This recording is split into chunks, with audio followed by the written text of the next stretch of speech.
1944 की एक कहानी जिसने भारत की तकदीर बदलने की कोशिश की। The CR formula. नमस्कार दोस्तों, स्वागत है आपका शिक्षा 121 पर, जहां हम आपको भारत के इतिहास की अनसुनी कहानियां दिलचस्प अंदाज में बताते हैं। साल था 1944। क्विट इंडिया मूवमेंट की चिंगारियां अभी बुझी नहीं थी। ब्रिटिश राज, जो कि वर्ल्ड वॉर 2 में उलझा हुआ था, फिर भी भारत को अपनी मुट्ठी में कसकर पकड़े हुए था। एक और था कांग्रेस, जो थका हुआ था लेकिन टूटा नहीं था और जो कंप्लीट इंडिपेंडेंस की मांग पर अडिग था।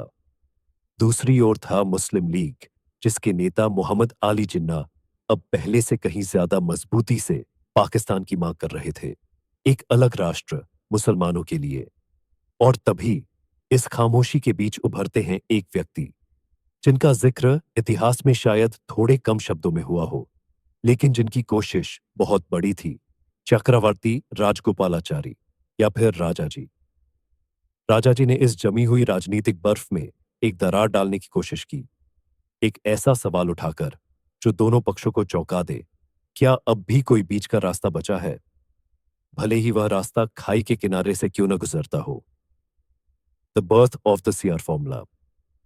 एक रात, जैसे किसी उम्मीद ने उन्हें जगा दिया हो, राजा जी एक प्रस्ताव लिखते हैं।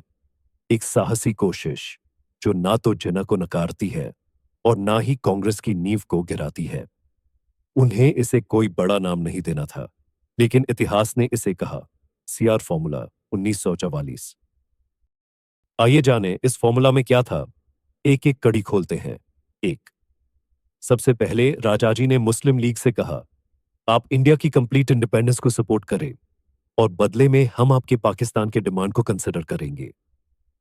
दो, दूसरा, उन्होंने एक क्रांतिकारी प्रस्ताव रखा। ब्रिटिश के जाने के बाद हम एक प्लेबिसाइट, जनमत संग्रह कराएंगे, वो भी सभी मुस्लिम मेजॉरिटी एरियाज में, जो कि नॉर्थ वेस्ट और ईस्ट में है। अगर वहां के लोग चाहें तो वे अलग देश बना सकते हैं। थ्री, तीसरा, उन्होंने साफ किया, ये तुरंत पाकिस्तान नहीं है, ये फैसला डेमोक्रेटिक होगा, जनता के द्वारा, स्वतंत्रता के बाद।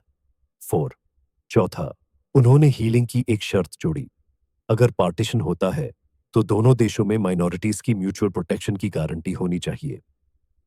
पांचवा, व्यवहारिकता के तहत राजाजी ने सुझाव दिया, अगर हम बट भी जाएं तो कुछ सेक्टर्स जैसे कि डिफेंस, कम्युनिकेशन और कॉमर्स हमें मिलकर संभालने होंगे।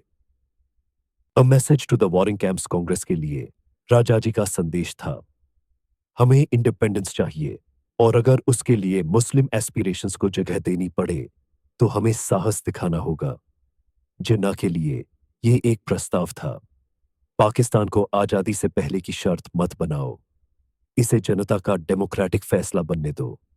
आजादी के बाद यह कांग्रेस की ओर से पहली बार था कि पार्टीशन को एक संभावित विकल्प के रूप में स्वीकार किया गया, वो भी शर्तों के साथ।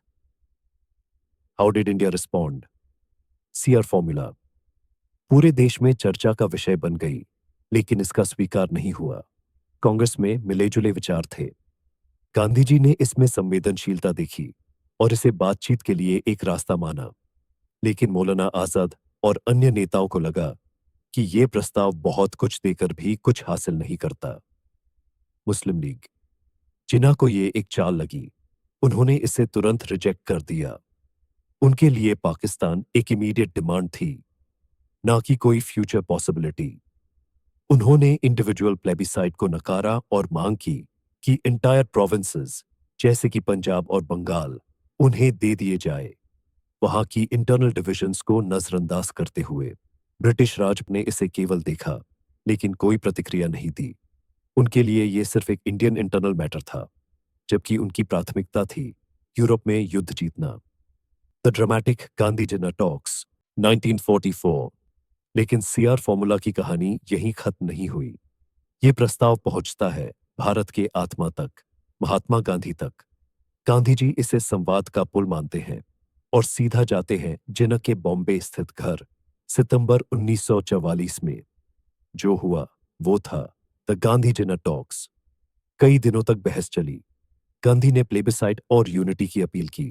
जिन्ना ने कहा, पाकिस्तान पहले, इंडिपेंडेंस बाद में। आखिरकार दरवाजा बंद हो गया। ना कोई समझौता, ना कोई handshake. Why did the formula fail? Jinnah की अडिग मांग। Pakistan must come before independence. Gandhi का नैतिक आग्रह। लोगों को स्वतंत्रता के बाद निर्णय करने दें। आपसी अविश्वास, कोई ब्रिटिश गारंटी नहीं, और राजनीतिक दूरियां, सबने मिलकर इस कोशिश को असफल बना दिया। Yet it left a mark. भले ही ये असफल रहा, लेकिन सीआर फॉर्मूला ने इतिहास पर एक गहरी छाप छोड़ी। एक, यह कांग्रेस द्वारा पार्टीशन को पहली बार औपचारिक रूप से मान्यता देने वाला प्रयास था। दो, इसने कांग्रेस और मुस्लिम लीग के बीच संवाद का रास्ता खोला। 3, इसने दिखाया कि भारत की राजनीतिक पहचान में कितना गहरा सांप्रदायिक विभाजन था। टेरिटोरियल नेशनलिज्म बनाम religious nationalism. The critics spoke. 2, कई कांग्रेस नेताओं ने इसे कहा अ सरेंडर। हिंदू महासभा ने इसे देशद्रोह करार दिया। Doctor B R. आम्बेडकर ने कहा कि यह दिखाता है कि कांग्रेस मुस्लिम प्रश्न को अकेले हल नहीं कर सकती थी। And yet the questions live on. क्या सीआर फॉर्मूला पार्टीशन को रोकने का आखिरी मौका था? दूसरा, क्या कांग्रेस ने बहुत तेज से बहुत कम ऑफर किया? 3, क्या जिन्ना कभी समझौते को तैयार थे, या उनके मन में दरवाजा पहले ही बंद हो चुका था? समरी। सीआर फॉर्मूला 1944 एक साहसी राजनीतिक प्रस्ताव था, चक्रवर्ती राजगोपालाचारी ने पेश किया था, ताकि कांग्रेस और मुस्लिम लीग के बीच के डेडलॉक को तोड़ा जा सके। इसमें पाकिस्तान की मांग को पहली बार सशर्त रूप से मान्यता देने की बात की गई थी, लेकिन इसे जिन्नाह ने अस्वीकार कर दिया। गांधी जिन्नाह टॉक्स के बावजूद कोई समाधान नहीं निकला। हालांकि यह प्रयास असफल रहा, पर इसने भारत के इतिहास में एक निर्णायक मोड़ की भूमिका निभाई और हमें पार्टीशन के पीछे की जटिल राजनीति को समझने की एक खिड़की दी।